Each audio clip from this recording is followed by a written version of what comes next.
many people like to build a sentence like, I am live in New York. Okay?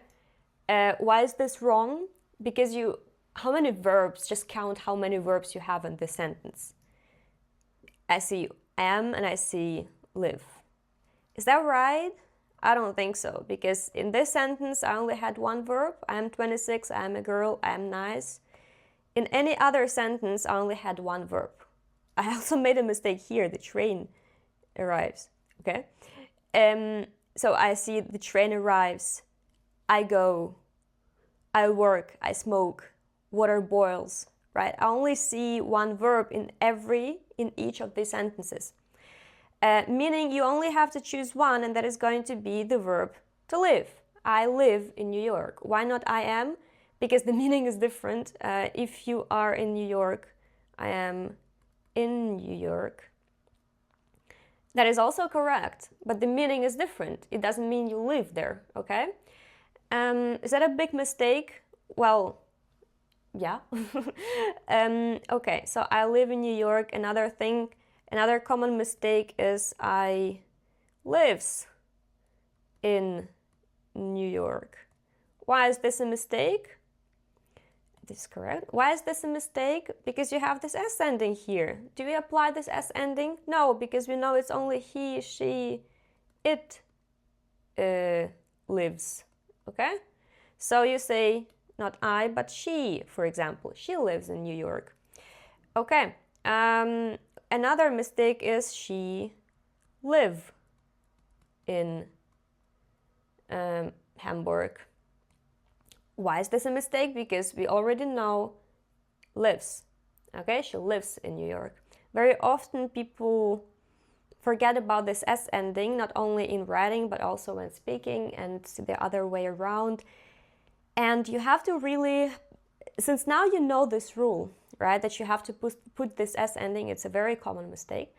Now that you know this rule, you have to apply it. Meaning, when you see a sentence and you see an S ending, ask yourself, why is there an S ending? So it is a verb, right? If it's a verb and there is an S ending, I suppose that my subject should be he, she, it, right? And of course, this can be expressed by like another verb, like a table.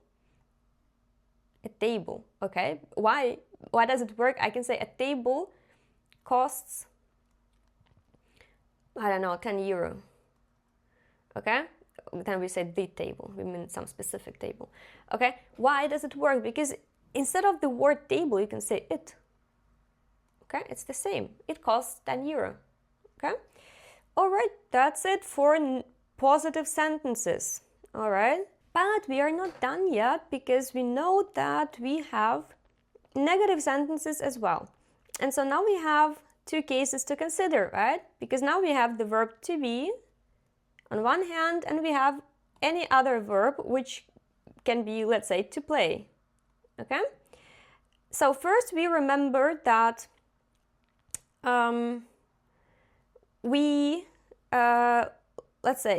let's start with the verb to be, because it's easier.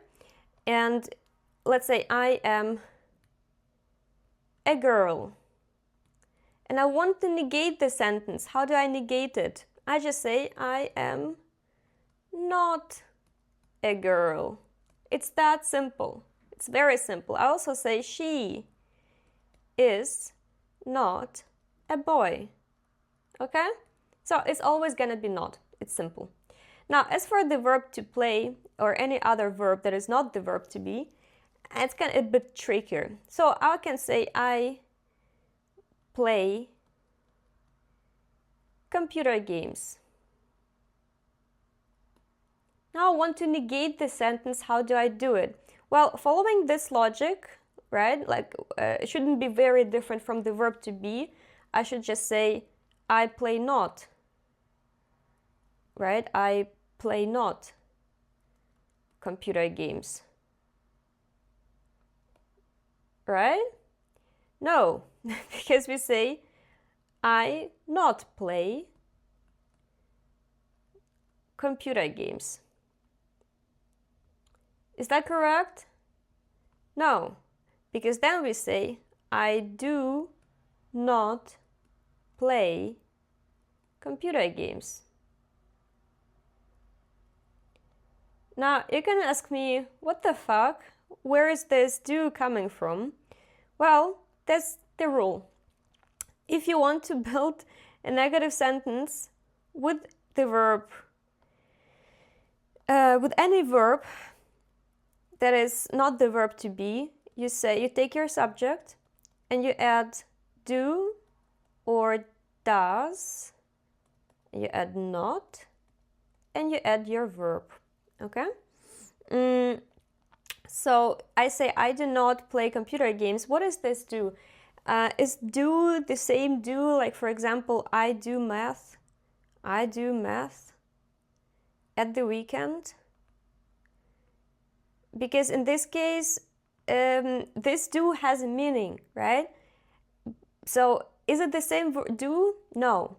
This do is just a word that you insert so that you make your sentence negative. That's it. You just have to remember that you need this word. You insert it the same way you insert not to make it negative. But here you can be like, oh, but what do we say it does, right? You said, I do not play computer games. Yeah.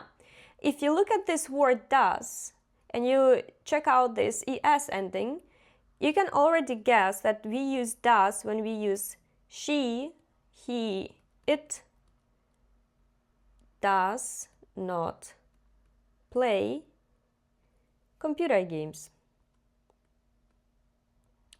And now, games. Compare this sentence to she plays computer games. What is different? Here I have my S ending. Here I don't. But where is it? Is it gone? No. It went here. My S ending is at this verb. It's called an auxiliary verb. So it's here, right? I still have it. But I did not put it to my main verb. Okay, that's it. And then you also say we don't play computer games for plural, right? So because this S ending only applies to he, she, it also only applies to does, okay? Good. Let's write down the rule for this one as well. So like I said, it has no meaning. So another example would be I do not do math at the weekend. Okay? So does this do have a meaning? Yes. This is exactly my do that carries the meaning, my verb that gives me something to understand. But this one doesn't. Like you need it, but you do not actually translate it, right? If you had to translate this English sentence into your native language, you would just skip it, okay? You would just understand, okay, it's negative, that's it, and then I continue to my next word, okay? This is the first one, this is my second one, okay? The second point which I would want to translate. Now let's go back to this one and write down the rule. So it's the subject, and then plus the verb to be, followed by not. All right, that was simple, right? Good. Is there anything else we need to know? Yes, we do not know how to build... Oh, there was a very bad line. We do not know how to build questions.